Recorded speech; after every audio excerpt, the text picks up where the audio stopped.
Բարև այսօր մեր մոտ Վանո Սիրադարյանի պատմվածքների քննարկումն է 10-րդ դասարանում։ Այս մի քանի օր Վանո Սիրադարյանական օրերն էին կրթահամալիրում կապված իր 75-ամյակի հետ, որի ամփոփումը իհարկե կլինի վաղը, բայց այսօր մենք կկատարենք քննարկում։ Վանո Սիրադարյանն ունի իր գրելու յուրահատուկ ոճը, որը ինձ դուր է գալիս, ընթերցել եմ մի շարք պատմվածքներ,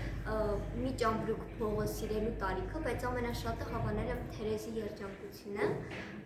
պատմվածքն ինձ շատ դուր եկավ։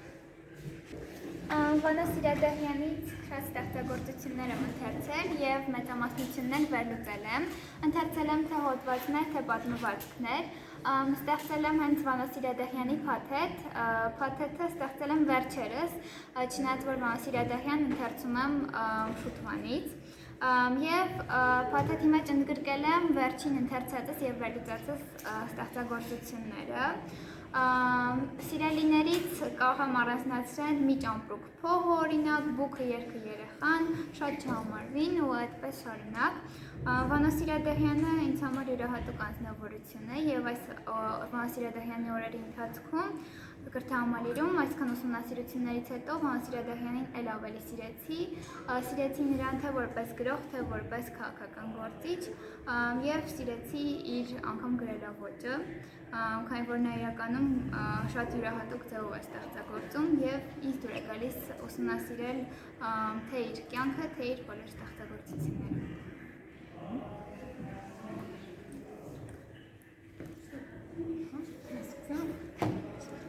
Իրականում Վանո Սիրադարյանին այս տարի նոր սկսեցի ուսումնասիրել և ճանաչել և ի սկզբանե սկսեցի ճանաչել որպես գրող։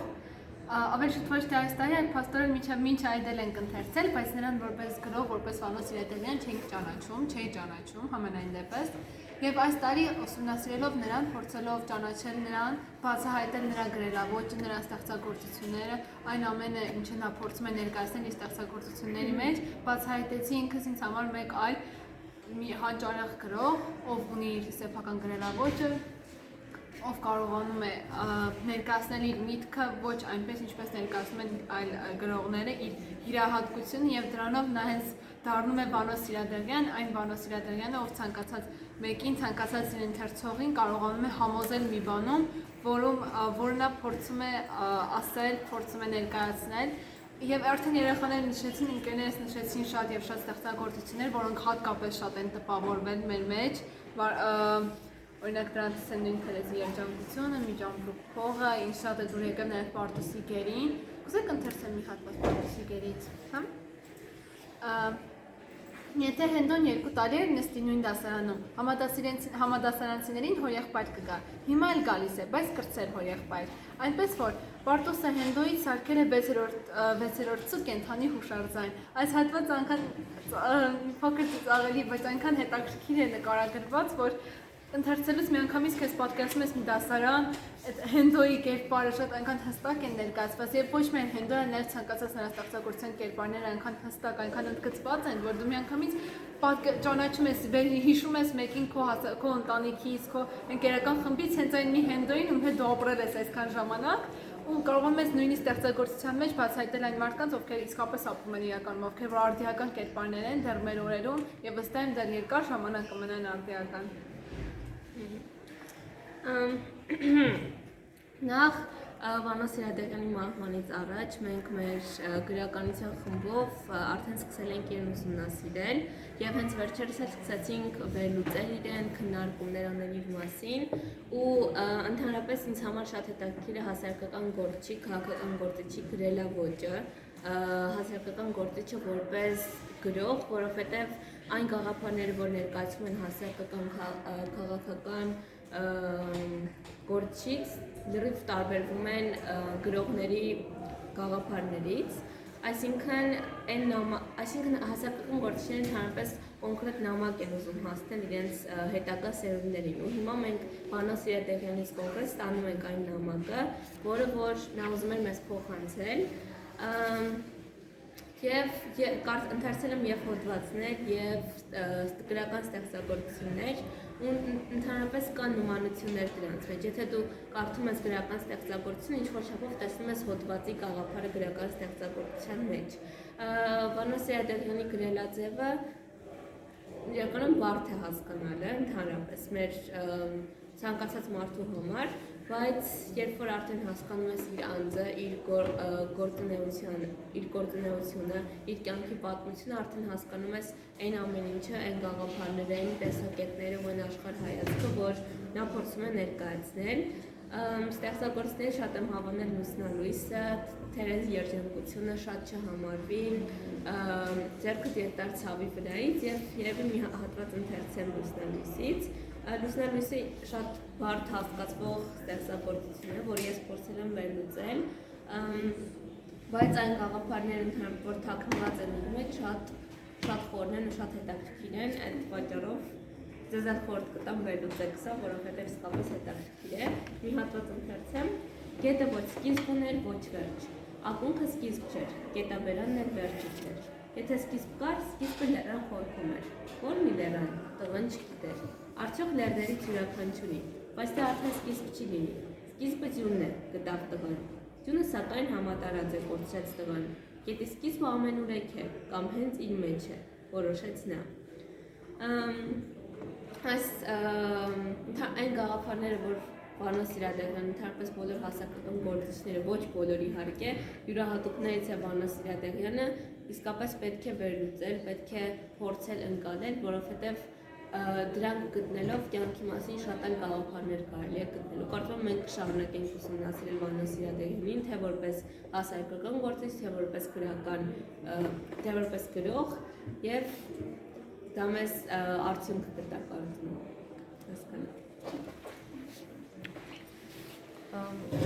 Վանո Սիրադեղյան կարծում առաջին անգամ այս շաբաթվա մեջ կարդացինք շատ պատմվածքներ Վանո Սիրադեղյանից եւ կարող եմ ասել, որ իր ոճը ինձ համար ձեր տարօրինակ էր, որովհետեւ սկզբից կարդալով առաջին անգամը ընթերցումից հետո ես չի հասկանում, թե որն էր այդ պատմվածքի իմաստը, սակայն երկրորդ կարդալուց հետո նոր ես կարող էի ըմբռնել որոշ մտքեր, որը նա փորձում էր հասցնել ընթերցողին։ Ես հայերենով չեմ կարդացել շատ կարճ պատմվածքներ ու դուր է գալիս եմ, որ Վանո Սիրադեղյանը փորձում է ամբողջ միտքը այսքան կարճ պատմվածքում տեղավորել, այսինքն տեղավորել եւ մենք կարողանում ենք հասկանալ այդ ամեն ինչը կարդալով ընդամենը 1-2 էջ։ Իմ սիրվածներից է Թերեզի երջանկությունը եւ Գարախբերիգը։ Թերեզի երջանկությունը դուր եկավ նրանով, որ ներկայացվեց մի կնոջ դժբախտ երջանկություն, եթե կարելի է այդպես ասել, ու ներկայացում էր այդ պատմվածքի մեջ երջանկություն, սակայն այն հիմնականում դժբախտություն էր, դժվար բացատրել, բայց այդպես է, եւ դուր եկավ Գարախբերիգը, որտեղ գառը պետք է մորթվեր ապագայում, սակայն երեխան հերոսը չէր ուզում որպեսզի մեծանար, քանի որ նրա մորթելու են եւ նա այլ չի տեսնի այդ գառնուկին, սակայն նա աստիճանաբար մեծանում էր ու արդեն ժամանակն էր գալիս, որպեսզի մատաղ անեին այդ գառնուկին։ Այստեղ երևի ցույց է տրվում այն, որ ամեն մարդ կարող է կպչել մեկ այլ մարդու ու նույնիսկ առանց պատճառի ուղղակի դուր գա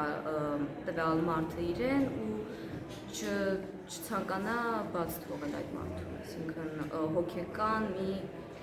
կապ է առաջանում երկու անձի միջև։ Իրականում, քանի որ Վանո Սիրադեղյանի ոճը տարբերվում է իր ստեղծագործների ոճից ու իր ոճը ավելի հոգեհար, երբ որ դու կարդում ես կոլորիտային ավելի զգացմունքների մասին է, անսովոր էր Վանո Սիրադեղյան կարդալ, բայց արդեն ունեմ իմ մոտրացրելի ստեղծագործությունները, երևի թե ամենաշատը հավանել եմ Միջավրուկ փողը եւ Թերեզի երջանկությունը։ Ես ուսումնասիրելով Սիրադեղյանի կյանքը իմացել եմ, որ ինքը ոչ միայն եղել է լավ գրող, այլ եղել է նաև քաղաքական գործիչ, ճիշտ է մենք այդպես ծանոթ չենք իր վարած քաղաքականության հետ, սակայն կոնկրետ ինձ դուր է գալիս նա որպես գրող, անկեղծ կլինեմ ու կասեմ, որ իր ստեղծագործական ոճը շատ է տարբերվում մնացած այլ հայ գրողների ստեղծագործական ոճից։ Մի փոքր բարդ է այսպես ընթերցել, հասկանալ միտքը ասելիքը, բայց երբ հասնում է ստեղծագործության ավարտին, նոր հասկանալի է թվում։ Սիրադեղյանի ստեղծագործությունները այնքան առանձնահատուկ են, որ ընթերցողին կարողանում են հեշտությամբ ներգրավել պատմվածքի մեջ ու դարձնել ևս մի կերպար։ Մենք հաճույքով հետաքրքրությամբ կարդում ու անկեղծ կասեմ, որ իրոք շատ հետաքրքիր են։ Վանո Սիրադեղյանի պատմվածքները կարդալով ես հասկացա, որ ինքը ավելի շատ գրում է մարդկանց հասարակության մասին, կյանքի մասին, ու քանի որ ինքը երկար տարիներ ապրել է Հայաստանում չի ապրել է դրսում իր ընտանիքից հարազատներից հեռու, ինքը իր պատմվածքների միջոցով նաև ցանկացել է ընթերցողին ոնց որ հասնել այն գաղափարը, որ ինքը ապրում է Հայաստանում մտքով, հոգով, բայց Հայաստանում չէ։ Ավելի շատ հավանել եմ շատ չհամարվի պատմվածքը եւ Թերեզի երջանկությունը, կցանկանամ շատ չհամարվի պատմվածքից մի փոքր հատված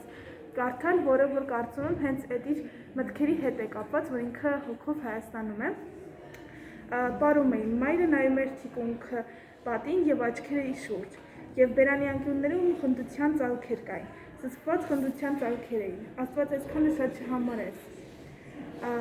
շատ չհամարեց, որովհետեւ քիչ է պատահում, որ բոլորով միտեղ հավաքվեն։ Քանի աճում են, դժվարանում է։ Հազար ու մի հոգս, մեկը մյուսից մանր ու դատարկ, մանր, բայց մանր կուտակվում ու արգելք է դառնում։ Նույնիսկ չստացվեց, որ բոլորով լուսանկարվեն։ Ընդհանրապես ես ինձ փիլիսոփայական պատմվածքներ շատ չեմ սիրում, բայց Վանո Սիրադեղյանի այս պատմվածքը մի ճամպրուկ այդպես լավ չեմ իմանում, այդ տենց դուրս եկավ, չնայած որ ես այս ժանրը այդքան շատ չեմ սիրում, զուտ չի հետաքրքրում։ Վտանգն այն է, որ այդպես պարկած երկնքին նայող երազով կմնանք, չէ կյանքը չէր թողնի, կյանքի քերանքից մի կերպ գնդած սուրոն չէր թողնի։ Նա ամեն անգամ այդպես ջուր էր մաղում մեր անշահ սանձարձակ երևակայության վրա և ամեն անգամ սուրոյին քել մրելուց հետո այդ մի ճամպրուկ փողը այնուամենայնիվ քաշում էինք մեր երազների ոլորտ, ծառայելու մեր նպատակներին։ Քանի որ այս մի քանի օր Վանո Սիրադեղյանը կանորել էին կրթահամալիրում, նախագիծ ունենք այդպիսին գրականությունից, իր պատմվածքներից, ցանկ էր դրել տիկին Մարիետը, որոնցից գրեթե բոլորը կարդացել են, բայց ամենաշատը դուր էր եկել ձեռքդ ետդարձամի վրայից, այնտեղի համեմատությունները, որ մարդուն համեմատում է երեխայի հետ առավոտյան, ինքը նկարագրում էր երևույթը, թե որ երևույթի ժամանակ ու համեմատությունը, թե ինչը նման է ինչին, դա շատ դուր եկավ ինձ, կարող եմ նույնիսկ մի հատված կարդալ։ Առավոտները մարդիկ երեխայի են նման, առավոտը մարդուց մանկությունն է և իրականությունը չընդունելու վաղորդյան այդ վայրկյանները մեզ դարձնում են երեխաների երկրի քաղաքացի։ Այս երեխաների երկիր արտահայտությունը հատկապես շատ դուր եկավ։ Տղան թիկունքից ապահով էր, այնտեղ ավաններ, որ խաղով ընկած երեխայի չկամությամբ քուն էր մտնում, այնտեղ իր տունն էր, իր անկողինը, մոր հայացքը, անկողնու նման տաք ու փափուկ, հոր ձեռքերը ծնկների վրա հանգիստ առնող մեծ աղբերը, լայն ուսերով տունը լցնող, ուջուր աղբերը, զանգակի զվակ և քույրիկները կատուների պես մինի անկյունում, Պարում էին, մայրը նայում էր թիկունքը պատին և աչքերի շուրջ, և բերանի անկյուններում խնդության ծալքեր կային, սսպված խնդության ծալքեր էին։ Աստված, այսքանը շատ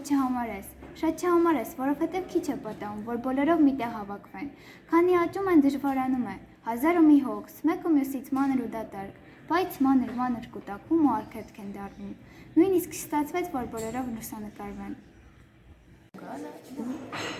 Ձնհանից մինչև Սյուն գալը տունը մեզ համար պայմանական օթևան էր։ Մեր տունը այն էր, ինչ ընկած էր երկնքի տակ, բոլոր երգյա կանգնած լեռների գորգի մեջ։ Քարափներ, այգիներ, բանջարանոցներ։ Մենք այդտեղ էինք մեծացել, օձի ու հավքի, ձկան ու անասունի հետ, եւ մեր ծնողները վտանգ չէին տեսնում մեր կյանքի համար։ Մենք նստած էինք գետապի մի խորտ կարանում, ուռենու տակ։ Մենք երկու քաղաքաբնակ ընկեր մեզ պարտ էին համարել Սուրոյի պատվին գետ գտնել ցամաք Արարատյան դաշտում եւ մի բանով հատուցել ուսանողական մեր այն լավ օրերի դիմաց։